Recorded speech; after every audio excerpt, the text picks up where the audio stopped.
சற்று முன் கிடைத்திருக்கக்கூடிய ஒரு முக்கியமான தகவல். சமீபத்தில் அரசியல் விமர்சகர் மற்றும் செய்தியாளராக கருதப்படக்கூடிய பாண்டே வெளியிட்ட கருத்துக்கள் தற்போது தமிழக அரசியல் வட்டாரங்களில் பெரிய ஒரு விவாதமாக மாறியுள்ளது.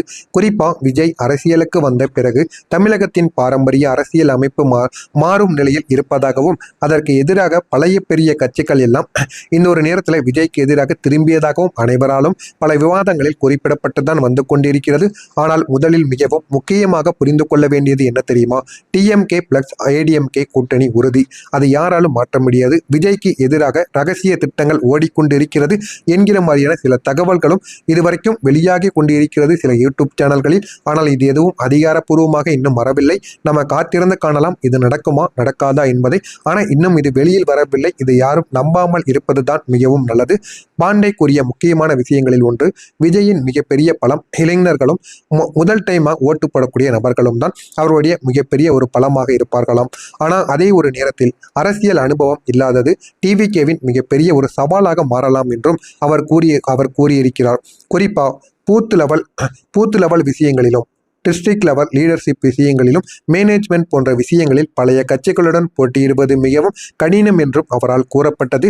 டிஎம்கே மற்றும் ஏடிஎம்கே இணைந்தால் என்ன ஆகும் என்ற ஒரு கேள்வி சமீபத்தில் அதிகமாக பேசப்பட்டது. இதை பற்றி பாண்டே கூறியதாக பரவிய கருத்து என்ன தெரியுமா?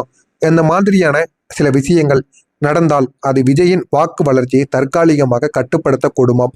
ஏன் அப்படின்னா, தமிழகத்தில் இரு பெரிய கட்சிகளின் இடையே இரு பெரிய கட்சிகள் இரண்டும் ஒன்று சேர்ந்து விட்டால் விஜய் ஒன்றுமே இல்லாமல் ஆகிவிடுவார் என்கிற மாதிரியான சில தகவல்களும் இதுவரைக்கும் வெளியாகிவிட்டது.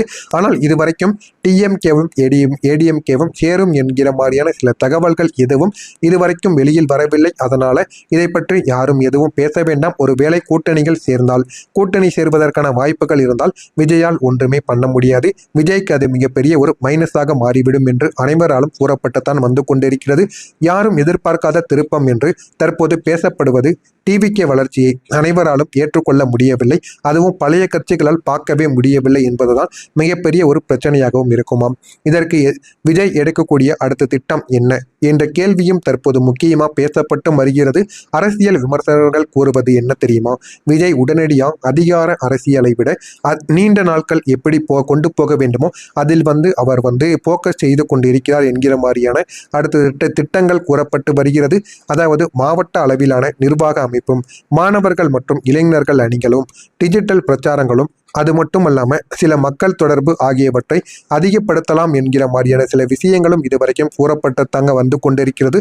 விஜய் முதலமைச்சராக முடியவில்லை என்றால் அடுத்த பெரிய திட்டம் என்ன தெரியுமா என்ற கேள்விக்கும் தற்போது பல பாலிடிக்ஸான சில விஷயங்களும் வெளிவந்து கொண்டிருக்கிறது. சிலர் கூறுவது அவர் வலுவான ஒரு எதிர்க்கட்சி தலைவராக உருவாக்கலாம். மற்றொரு கருத்து, அவர் லோக்கலான சில எலெக்ஷன் விஷயங்கள்ல இருந்து மாறுபடலாம் என்கிற மாதிரியான பல கேள்விகளும் எழுந்து கொண்டுதான் இருக்கிறது. டிவிகேவுக்கு நீண்ட காலத்தில் டிவிகேக்கு அதிக நன்மை தரக்கூடிய ஒரு சில விஷயங்களாக இருப்பது இளைஞர்களும் மக்களும் தான். ஆனால் இவர்களை தேர்ந்தெடுத்து விட்டார்கள். இருந்தாலும் இவர்கள் முதலமைச்சர் உடனே ஆகிவிட வேண்டும். இல்லை என்றால் டிஎம்கேவும் ஏடிஎம்கேவையும் கூட்டு சேர்ந்தால் விஜய் அவர்கள் தோற்கடிக்கப்படுவார் என்கிற மாதிரியான பல சிக்கல்களும் இந்த ஒரு நேரத்தில் ஓடிக்கொண்டுதான் இருக்கிறது. ஆனால் முதல் விஷயமாக இருப்பது, முதலில் விஜய்க்குத்தான் முதல்ல முக்கிய பங்கு. அதற்கப்புறம் தான் டிஎம்கேவுக்கும் ஏடிஎம்கேவுக்கும் நம்ம காத்திருந்து காணலாம் என்ன நடக்கப் போகிறது. 24 மணி நேரத்தில் எப்படிப்பட்ட மாற்றங்கள் வரும் என்பதை நம்ம காத்திருந்து தான் தெரிந்து கொள்ள முடியும். மறக்காம நம்முடைய சேனலுக்கு நீங்கள் புதிய பார்வையாளராக இருப்பின் மறக்காம நம்முடைய சேனலை சப்ஸ்கிரைப் செய்து வைத்துக் கொள்ளுங்கள். நன்றி, வணக்கம்.